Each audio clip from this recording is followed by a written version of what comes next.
Oi, você que está nos ouvindo. Nós estamos dando sequência agora à nossa próxima lição do Guia de Estudos Bíblicos da série Ouvindo a Voz de Deus. E antes de começarmos, vamos relembrar a nossa lição de número 3, que teve por tema a origem do mal. Na lição de número 3, nós entendemos que Lúcifer era um anjo de luz e quis tomar o lugar de Deus. Eva foi enganada pela serpente. O mal se originou no céu, no coração de um anjo livre e não em Deus. Vemos também que Lúcifer cometeu iniquidade, que é desobediência à lei de Deus. Ele enganou os anjos e tem enganado a muitos através de sinais e prodígios. Sua ira é contra os que guardam e seguem os mandamentos de Deus. Hoje, o nosso estudo vai falar sobre o plano da salvação. Se um dia se originou o mal, também um dia foi estabelecido um plano para que o ser humano fosse salvo desse mal. Muito bem, se o pecado começou no céu, através de Lúcifer, no céu também surgiu o plano de salvar o ser humano do pecado, através de Jesus. Hoje nós vamos entender sobre o plano da salvação, que é o nosso quarto estudo, nossa quarta lição.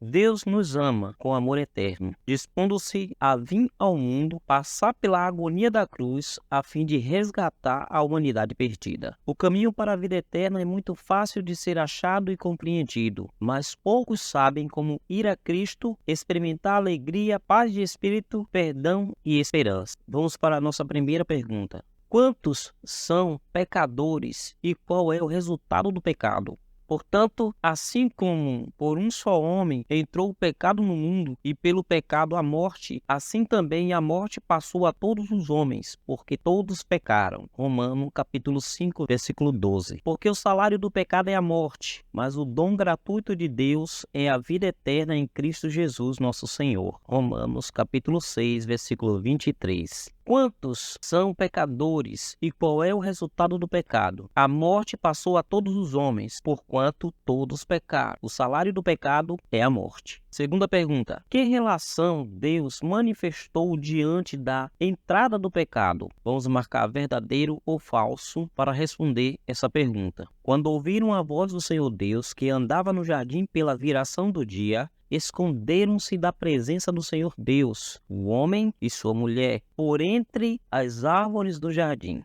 Gênesis 3, 8. E chamou o Senhor Deus ao homem e lhe perguntou: onde estás? Ele respondeu: ouvi a tua voz no jardim, e porque estava nu tive medo e me escondi. Gênesis 3, 9 e 10. Que reação Deus manifestou diante da entrada do pecado? Vamos marcar verdadeiro ou falso. Abandonou o homem? Falso. Não se importou? Falso. Procurou o homem? Verdadeiro. Vamos para a nossa terceira pergunta. Qual a condição da natureza humana após o pecado? Vamos marcar verdadeiro ou falso. Viu o Senhor que a maldade do homem se havia multiplicado na terra e que era continuamente mal todo desígnio do seu coração. Gênesis capítulo 6, versículo 5. Eu nasci na iniquidade e em pecado me concebeu a minha mãe. Salmo 51, verso 5. Pode acaso o etíope mudar a sua pele, ou o leopardo as suas manchas? Então podereis fazer o bem, estando acostumado a fazer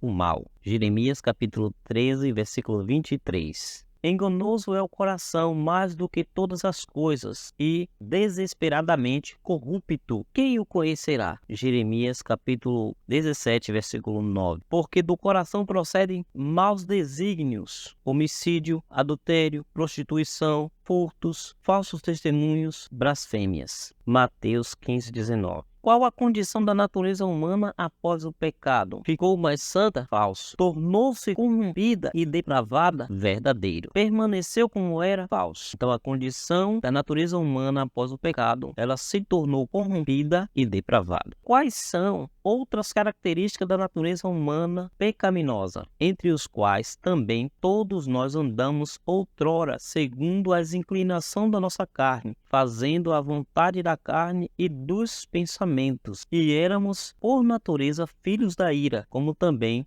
os demais. Efésios capítulo 2, versículo 3. Obscurecidos de entendimento, alheios à vida de Deus por causa da ignorância em que vivem, pela dureza do seu coração. Efésios capítulo 4, versículo 18. Ora, o homem natural não acredita às coisas do Espírito de Deus, porque lhes são loucura, e não pode entendê-las, porque elas se discernem espiritualmente. 1 Coríntios capítulo 2, versículo 14. Porque nem mesmo compreendo o meu próprio modo de agir, pois não faço o que prefiro, e sim o que detesto. Ora, se faço o que não quero, consinto com a lei que é boa. Romanos capítulo 7, versículo 15 e 16. Neste caso, quem faz isso já não sou eu, mas o pecado que habita em mim, porque eu sei que em mim, isto é, na minha carne, não habita bem nenhum, pois o querer está em mim, porém o efetuá-lo não está. Romanos capítulo 7, versículo 17 e 18. Mas vejo nos meus membros outra lei que, guerreando contra a lei da minha mente, me faz prisioneiro da lei do pecado que está nos meus membros. Desventurado o homem que sou, quem me livrará do corpo desta morte? Romanos capítulo 7, versículo 23 e 24. Quais são outras características da natureza humana pecaminosa? Querer o bem está em mim, mas não consigo efetuá-lo. O homem natural não compreende as coisas de Deus. Essas são as outras características da natureza pecaminosa no homem. O homem não compreende as coisas espirituais de Deus. Quinta pergunta: que plano Deus estabeleceu para nos salvar da morte eterna? Porque Deus amou o mundo de tal maneira que deu seu Filho unigênito para que todo aquele que nele crê não pereça, mas tenha a vida eterna. João 3,16. Que outro plano Deus estabeleceu para nos salvar da morte eterna? Plano da salvação.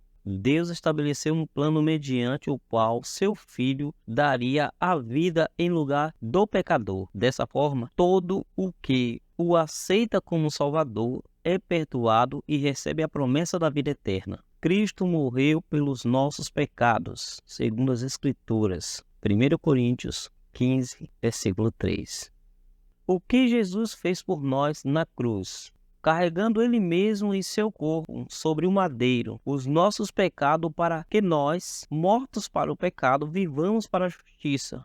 Por suas chagas fostes sarado. 1 Pedro capítulo 2, versículo 24. Mas ele foi traspassado pelas nossas transgressões e moído pelas nossas iniquidades. O castigo que nos traz a paz estava sobre ele, e pelas suas pisaduras fomos sarados. Isaías capítulo 53, versículo 5. Todos nós andávamos desgarrados como ovelhas, cada um se desviava pelo caminho, mas o Senhor fez cair sobre ele a iniquidade de todos nós. Isaías 53, versículo 6. O que Jesus fez por nós na cruz? Carregou em seu corpo sobre o madeiro os nossos pecados. O Senhor fez cair sobre ele a iniquidade de todos nós. Quem pode mudar a natureza humana? O Espírito do Senhor se apossará de ti e profetizarás com eles, e tu serás mudado em outro homem. 1 Samuel capítulo 10, versículo 6. E conhecereis a verdade, e a verdade vos libertará. João capítulo 8, versículo 32. Quem pode mudar a natureza humana? O Espírito Santo e o conhecimento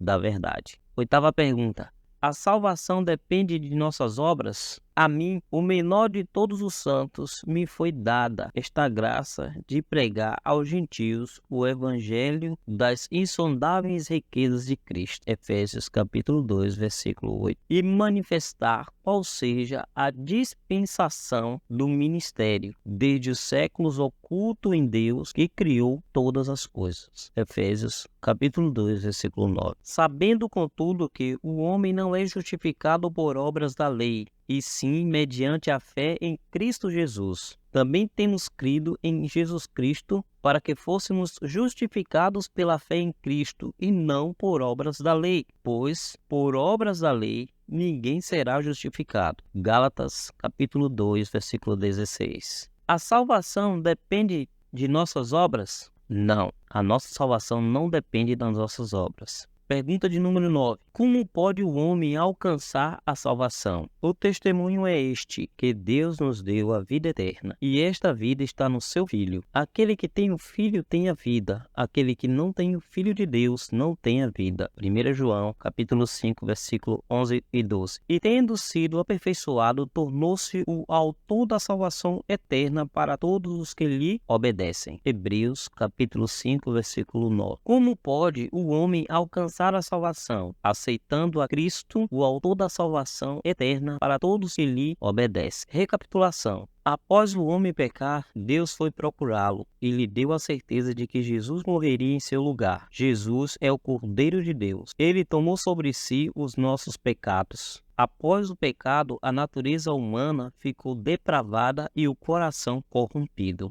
O Espírito Santo muda a natureza humana e implanta a lei de Deus no coração. A salvação depende de nossa fé em Cristo. Compromisso de fé. Creio no plano idealizado por Deus para a salvação do homem. Aceito o trabalho do Espírito Santo para transformar a minha natureza. Quero entregar o coração a Jesus, aceitando-o como meu Salvador. E ao nosso próximo estudo, nós vamos ver que muitos males emocionais, espirituais e até físicos têm origem no sentimento de culpa. O pecado tem a ação devastadora na vida de qualquer pessoa, mas como nos livramos de suas terríveis consequências? No próximo estudo, veremos que a Bíblia aponta a saída. Muito bem, terminamos o nosso estudo de número 4, que falou sobre o plano da salvação. Agora, nesse momento, eu quero fazer uma oração por você, por sua família, pelo aquele desejo que você tem em seu coração. Quero pedir a Deus que lhe abençoe para que esse desejo do seu coração seja realizado conforme a vontade do nosso Deus. Feche os olhos comigo, vamos orar. Senhor nosso Deus, Pai eterno, neste momento, Senhor, em Tua presença queremos te pedir, Senhor, a Tua bênção sobre a vida dessa pessoa que está ouvindo esta oração neste momento e também que está acompanhando esses vídeos de estudos da Bíblia. Nós sabemos que a Tua palavra, Senhor, é uma fonte de transformação e ela nos liberta de todo o mal que praticamos. A Bíblia diz que conhecereis a verdade e a verdade vos libertará. Então é por isso, Senhor, que muitas pessoas procuram entender a Tua palavra da forma correta, da forma santa e justa. Mas elas só podem compreender, Senhor, mediante a presença do Teu Espírito Santo na vida delas. Portanto, eu quero pedir ao Senhor que tome a vida desta pessoa que está ouvindo agora, neste momento, Tuas mãos, capacite-a cada vez mais, livre-a, Senhor, do mal, livre-a de qualquer perigo e ajude-a, Senhor, para que ela compreenda cada vez mais a Tua santa palavra. Obrigado por tudo, nós te agradecemos em nome do Senhor Jesus. Amém. Deus abençoe e até o nosso próximo estudo.